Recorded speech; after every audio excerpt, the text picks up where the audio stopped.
आपका फिर से स्वागत है। इस ट्यूटोरियल में हम डू व्हाइल लूप के बारे में जानेंगे। इसको डू व्हाइल स्टेटमेंट भी कहा जाता है। आप चाहें तो इसे लूप या स्टेटमेंट बोल सकते हैं।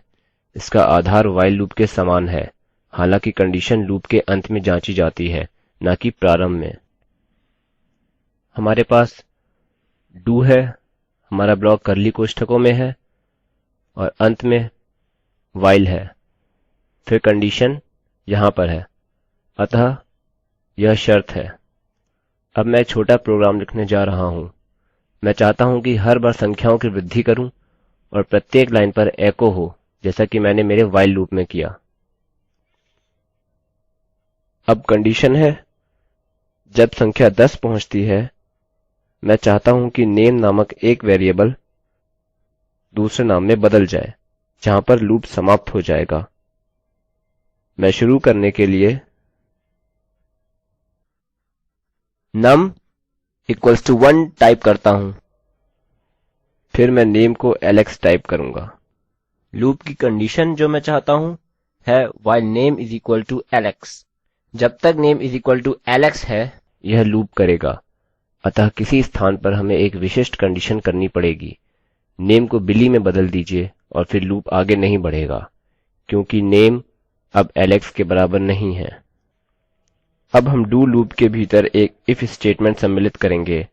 याद रहे, आप रख सकते हैं इफ स्टेटमेंट्स के भीतर इफ स्टेटमेंट्स, लूप्स के भीतर इफ स्टेटमेंट्स, लूप्स के भीतर लूप्स, और आपके कुछ भी करने में वास्तव में कोई पाबंदी नहीं है, जब तक आपका कोड काम करता है और ठीक से चलता है और अनंत मान नहीं बनाता है। आप ठीक हैं। अब जो हम टाइप कर रहे हैं डू है। सबसे पहले नंबर का मान एको आउट करें। आप लाइन को ब्रेक करने के लिए इसे एक छोटे से एचटीएमएल कोड के साथ जोड़ सकते हैं। यहाँ पर मैं num++ टाइप करूँगा, जो कि num+1 के समान है।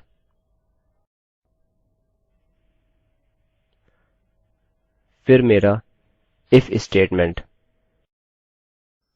If num is greater than or equals to 10, तब एको ना करें। मैं नाम बदलकर बिली करना चाहता हूँ। चलिए मैं संक्षेप में फिर से दोहराता हूँ। याद रखिए, मैं यहाँ पर कर्ली कोष्ठकों का प्रयोग नहीं कर रहा हूँ, क्योंकि मेरे पास एक लाइन का कोड है जिसे इफ स्टेटमेंट के बाद ब्लॉक में निष्पादित करने की जरूरत है। अतः मुझे केवल एक लाइन के कोड की आवश्यकता है, क्योंकि यह ठीक दिखाई पड़ता है। अतः चलिए मैं संक्षेप में दोहराता हूँ जो मैंने किया है। मैंने नंबर को 1 रखा है। यह मेरा नंबर वेरिएबल है। यह वृद्धि कर सकता है और उपयोगकर्ता के समक्ष प्रदर्शित कर सकता है। मैंने अपना नाम एलेक्स सेट कर रखा है। हम डू शुरू करते हैं। नाम अभी भी एलेक्स है। यहाँ पर कोई कंडीशन नहीं है, अतः यह बिना किसी की परवाह किए रन करेगा। अतः हम नंबर को एको कर रहे हैं, जो कि 1 है। हम इसे 1 से बढ़ा रहे हैं, जो कि 2 के बराबर होगा। अब हम कहेंगे यदि नंबर जो कि अभी 2 है 10 से बड़ा या बराबर है, जो कि यह नहीं है, तब इसके माध्यम से जारी रखें।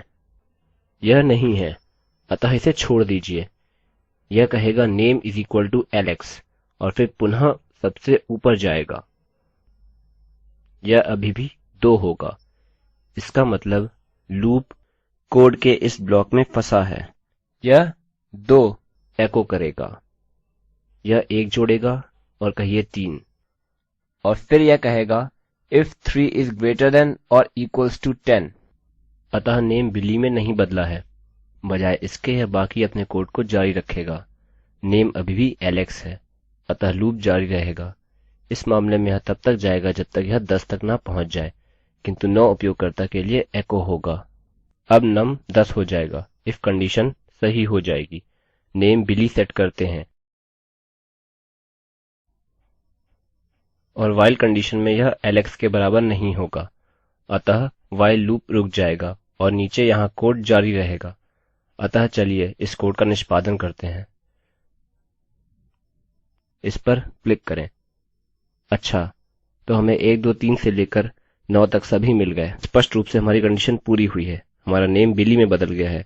हमारा नेम एलेक्स के बराबर नहीं रहा, अतः हमारा लूप यहाँ पर रुक गया है। अब इफ को 11 में बदल दीजिए, या आप num को 0 में बदल सकते हैं। अब यह काम नहीं करेगा और आप देखेंगे कि क्यों हमें 0 से 9 तक मिला।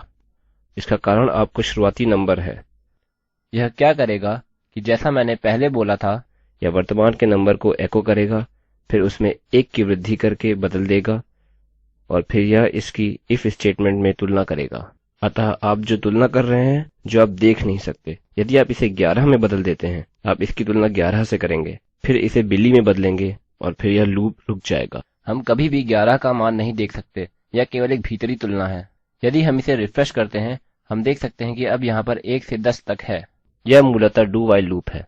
भले यह काफी समान है, किंतु जब आप प्रोग्रामिंग को तर्क के रूप में देखते हैं तो उस समय डू व्हाइल लूप की अपेक्षा अधिक उपयोगी होता है। कुछ मामलों में हो सकता है यह और अधिक उपयोगी हो। अतः इसका अभ्यास करिए और कुछ मान रखकर देखिए। इसके साथ ही मैंने तुरंत जो प्रोग्राम बनाया है उसे पुनः बनाने की कोशिश करिए। जल्द ही लूप्स पर और ट्यूटोरियल होंगे, अतः देखते रहिए। मैं रवि कुमार IIT बॉम्बे की ओर से अब आपसे विदा लेता हूँ। धन्यवाद।